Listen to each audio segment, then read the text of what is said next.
Hey, what's up, guys? Jon Dette here, just in my locker, getting ready to head out on the road next week.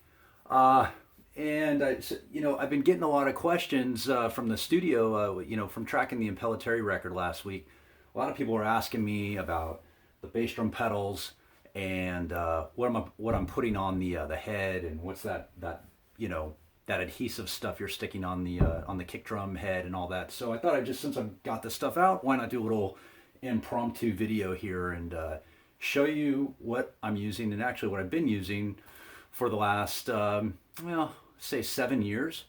And anyway, so check it out. I've got a kick drum kind of set up here, but I was going to show you. So I'm using the Iron Cobra HP900P pedals. I've been using these for, as I said, gosh, going back to the 90s actually.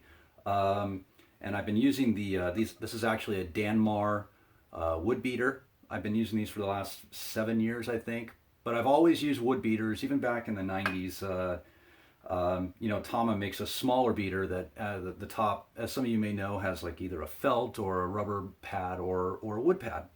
But these just have a little more meat to it, so to speak. So it's just preference. I don't know if you can see this as well. The spring tension on this. I have this spring always as tight as it'll go.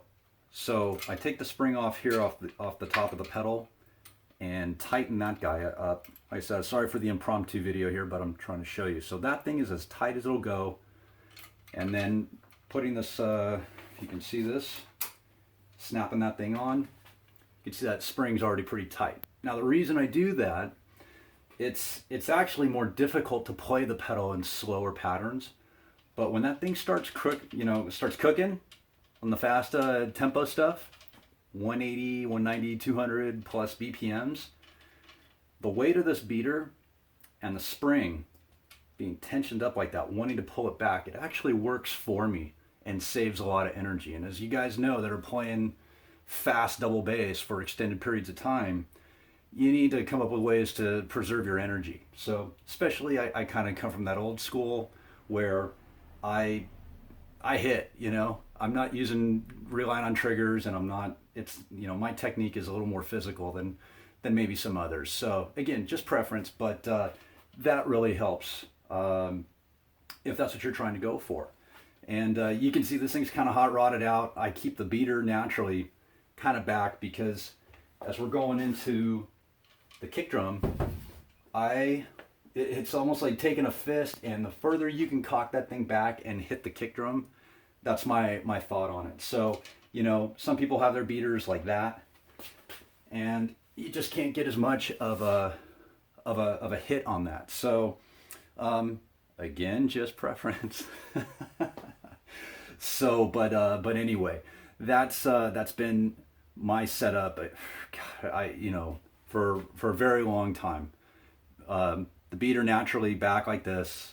You can kind of see like where I keep the pedal. It's not too high, not too low, and the spring as tight as it can go. Now, I'll snap these springs live doing shows. So what I have my tech do is actually go on the road with a bunch of springs, and I switch those springs out every 2 shows. So I play 2 shows, and then new springs go on, just to make sure, because I've had shows where spring snaps, and that's not a good thing, having the tech get in and trying to switch a kick drum pedal out, especially if it happens in a double bass song.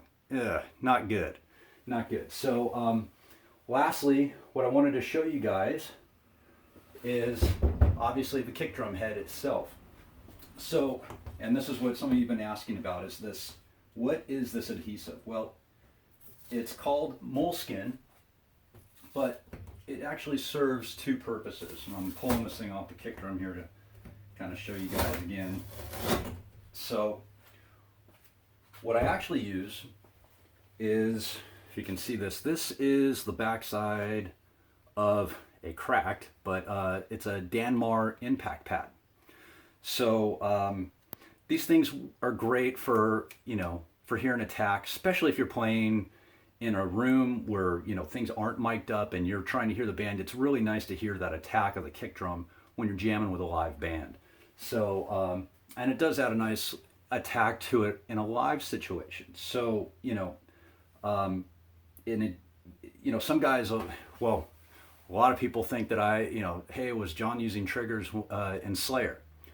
I've never used triggers in any live situation with Slayer ever, whether it was back in the 90s or several years ago down in Australia. But people think it is because you have this wood beater that hits. Here, let me see if I can order these. Here, I got a wood beater right here. You take a wood beater, you hear that? And that's on the drum head live. You're getting a lot of a snap on that. So what we've kind of done over the years is this moleskin, instead of putting the impact pad directly in the head and having a wood beater hit on that thing where the top end is just really too much, where some of you out there will be like, that sounds like a trigger. Well, no, it's not. It's the wood beater hitting the impact pad.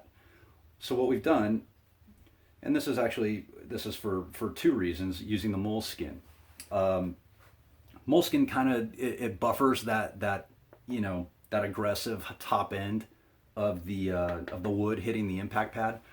But also, and maybe some of you have had this experience, but the impact pads that come with the Danmar pads that come with their adhesive on it, I've had a problem of those things popping off during live shows.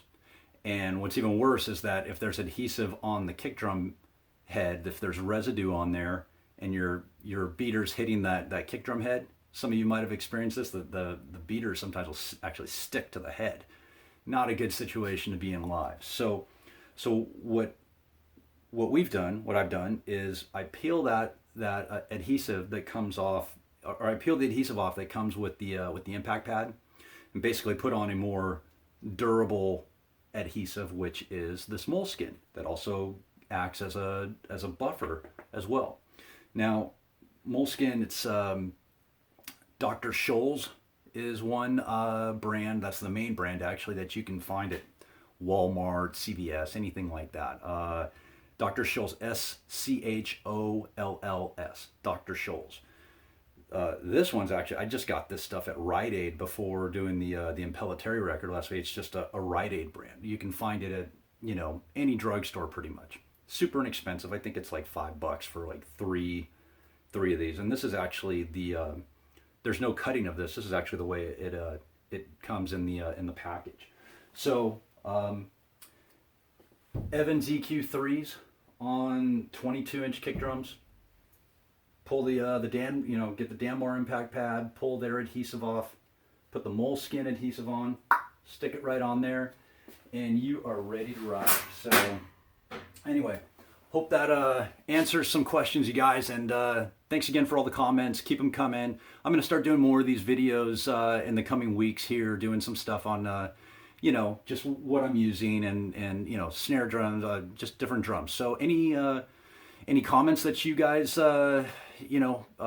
questions that you have, rifle them off on Instagram, Facebook, Twitter, and we'll start doing like a weekly dialogue on this stuff here. So anyway, until next time, keep it heavy. Cheers.